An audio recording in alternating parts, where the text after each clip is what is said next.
अस्सलाम वालेकुम बच्चे, आज हम एक आसान और सिंपल सा टॉपिक डिस्कस कर रहे हैं sp हाइब्रिडाइजेशन, जिसमें 1s और 1p ऑर्बिटल मिलेंगे तो इसको हम क्या कहेंगे sp हाइब्रिडाइजेशन, जिसको हमने बड़ी डिटेल से अपने लास्ट लेक्चर में देखा था। आज हमने इसके एग्जांपल इथाइन को डिस्कस करना है। अगर मैं इथाइन का मॉलिक्यूलर फार्मूले को डिस्कस करूं तो इसमें CH ट्रिपल बॉन्ड CH ये इसका मॉलिक्यूलर फार्मूला है। सबसे पहले हम इसकी इलेक्ट्रॉनिक कन्फिग्रेशन को देख लेते हैं। Electronic configuration of carbon atoms तो C6 था। अगर मैं ग्राउंड स्टेट की बात करूं तो 1s2 मतलब इसमें 2 इलेक्ट्रॉन, 2s2 इसमें भी 2 इलेक्ट्रॉन, 2px में 1 इलेक्ट्रॉन, 2py में 1 इलेक्ट्रॉन और 2pz at the time of ground state क्या है, एम्प्टी है पड़ा। अब यहाँ पे जो ऑर्बिटल बनाए गए हैं इनकी एनर्जी क्या है पड़ी, डिफरेंट है पड़ी।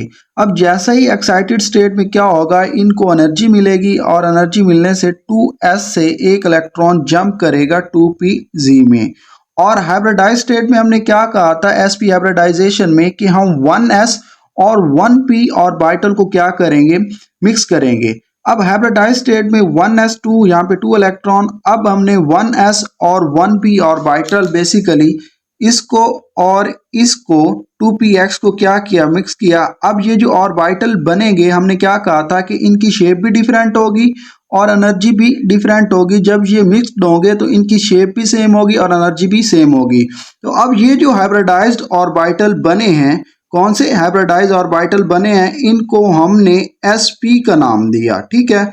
और जबकि ये जो 2py और 2pz है इनको हम क्या कहते हैं, अनहाइब्रिडाइज्ड ऑर्बिटल। अनहाइब्रिडाइज्ड ऑर्बिटल के ये हाइब्रिडाइजेशन में हिस्सा नहीं ले रहे।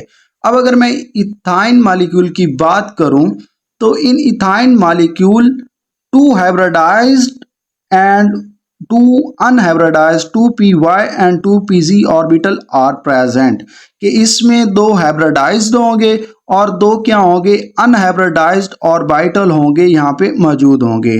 अब हाइब्रिडाइज कौन से थे, अगर मैं यहाँ पे ये जो हाइब्रिडाइज ऑर्बिटल जो एक कार्बन एटम है तो इसका क्या है, ज्योमेट्री क्या होगी, लीनियर होगी। तो ये जो आपको रेड कलर का नजर आ रहा है तो ये क्या था, ये हाइब्रिडाइज था एक कार्बन एटम का और इसके साथ 2py ये भी क्या था, ये y इस तरह हम करते हैं। जबकि जो 2pz होता है वो परपेंडिकुलर होता है, लेकिन हम 2pz का जो ऑर्बिटल है इस तरह बना लेते हैं। अब यहाँ पे 2py भी अनहाइब्रिडाइज ऑर्बिटल है और 2pz भी क्या है बड़ा, अनहाइब्रिडाइज ऑर्बिटल है। जी हमने एक कार्बन का स्ट्रक्चर बनाया, इसके साथ हम अगर दूसरी कार्बन का स्ट्रक्चर बनाए तो ये दोनों एक दूसरे के साथ क्या कर रहे हैं, sp और sp ऑर्बिटल जो है पड़े ये ओवरलैप कर रहे हैं और इनकी जो ओवरलैपिंग के नतीजे में 1 सिग्मा बॉन्ड फॉर्म्ड होगा between 2 carbon atom by overlapping. इस sp ऑर्बिटल और इस sp ऑर्बिटल की ओवरलैपिंग के नतीजे में 1 सिग्मा बॉन्ड बनेगा, ठीक है। उसके बाद हमने अगर मैं हाइड्रोजन की इलेक्ट्रॉनिक कन्फिग्रेशन देखूं तो हमने क्या कहा था, 1s1, मतलब कि यहाँ पे जो s ऑर्बिटल था उसकी शेप हमने स्फेरिकल कही थी। ये जब ओवरलैप करेगा किसके साथ, s ऑर्बिटल ओवरलैप कर रहा है sp के साथ ऑर्बिटल के साथ, तो इसके नतीजे में 2 सिग्मा बॉन्ड फॉर्म्ड होंगे। एक इस साइड से सिग्मा बॉन्ड फॉर्म होगा और दूसरा ये सिग्मा बॉन्ड फॉर्म्ड होगा। 2 sigma bond are formed by sps overlapping between carbon and hydrogen atom। ये 1s1 हाइड्रोजन एटम की कन्फिग्रेशन है और जबकि sp ऑर्बिटल जो हम कार्बन एटम की बात कर रहे हैं तो इनकी ओवरलैपिंग के नतीजे में 2 सिग्मा बॉन्ड बनेंगे। उसके बाद क्या होता है, यहाँ पे पाई बॉन्ड भी बनते हैं। वो कैसे बनेंगे, ये जो 2 अनहाइब्रिडाइज्ड ऑर्बिटल थे 2py और 2py एक दूसरे के साथ ओवरलैपिंग करेंगे और 2pz और 2pz दूसरे के साथ क्या करेंगे, ओवरलैपिंग करेंगे। इस ओवरलैपिंग के नतीजे में 2 pi bond are formed by overlapping 2py and 2pz। इन दोनों के नतीजे में 2py और 2pz के ओवरलैपिंग के नतीजे में 2 पाई बॉन्ड फॉर्म्ड होंगे। अगर मैं इसकी ज्योमेट्री की बात करूं तो हमने क्या कहा था कि ये लीनियर शेप है, ये sp और ये भी sp, ये क्या कर रहे हैं, ओवरलैप कर रहे हैं। जबकि हमारे पास 2 अनहाइब्रिडाइज ऑर्बिटल थे जिनको ये मैंने किडनी शेप में बना दिए, एक ये और दूसरा ये कार्बन एटम के साथ।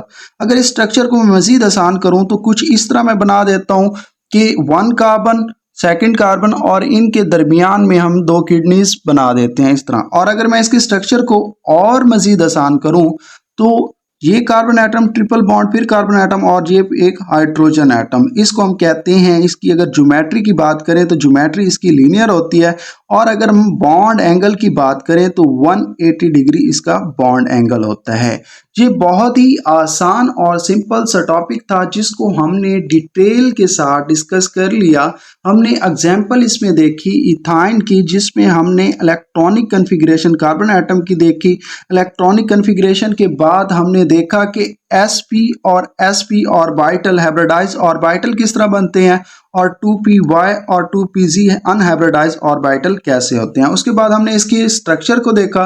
तो स्ट्रक्चर की बात करूं तो इसकी जो ज्योमेट्री थी वो लीनियर थी, और इसके अगर एंगल की बात करूं तो 180 डिग्री इसका एंगल था। ठीक है, तो ये बहुत ही आसान और सिंपल सा टॉपिक था। हमारे चैनल को सब्सक्राइब करें, बेल आइकन पे क्लिक करें। शुक्रिया।